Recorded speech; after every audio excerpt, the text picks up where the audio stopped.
I'm Alistair Ballyphilp, I get called Bally. I'm a prawn creel fisherman, fishing from the Isle of Skye.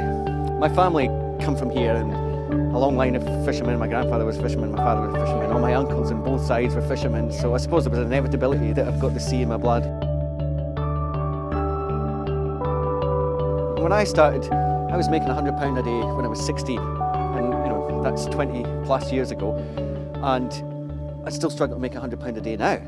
The average wage is probably between 10 and 20 grand, and a lot of which end of that spectrum you're at is how well how hard you work, really. Yeah. I mean, the fishing industry, we all have in common the sea and boats, and huge amounts of legislation and all of these sorts of things. But yeah, it's certainly not one homogenous thing. It's a huge range of capabilities and possibilities.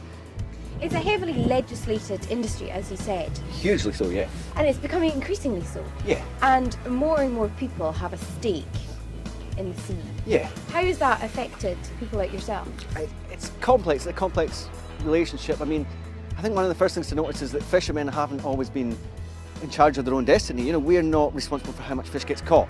The fleet's gone huge lengths in the last generation or so to try and make it self-sustainable and to try and accommodate all the legislation coming from Europe. But there's also a lot of problems within the fleet competing with each other and competing with other parties for access to the sea. So you have the fish farming industries developed huge. You've got the oil industry, and then you have the renewables. So you've got the legislation coming from Europe saying what you can and can't do, and the fishermen are doing their best to meet that, and then they're getting squeezed by all of these other sectors. What would support look like? I think it would be different from every sector of the industry. I think that's there is no one-size-fits-all approach. There's a lot of money from Europe goes to the fishing industry, but it doesn't ever reach the fishermen. It goes to the management of the fishing industry, the creation of marine protected areas, the creation of lots of scientific studies. I mean, a good example is the average age of a creel boat is 25 years old, which means there's a lot of boats which are older than the people who are fishing on them. And that problem is only going to get compounded the further we go over time. So the other things that probably help with is training.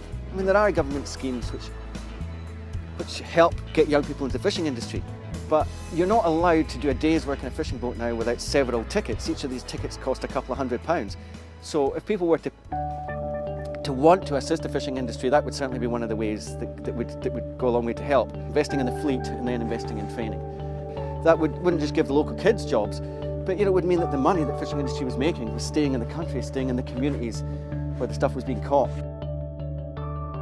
I am fully behind our fishing industry as I recognise the hard work our fishermen do in difficult weather and market conditions. So I want to look at how we promote the quality and excellence of Scottish seafood products in markets at home and across the world. I promise to listen to all members of Scotland's fishing communities, to speak up for fishermen on both coasts in the Scottish Parliament, and to fight for a fair deal for all.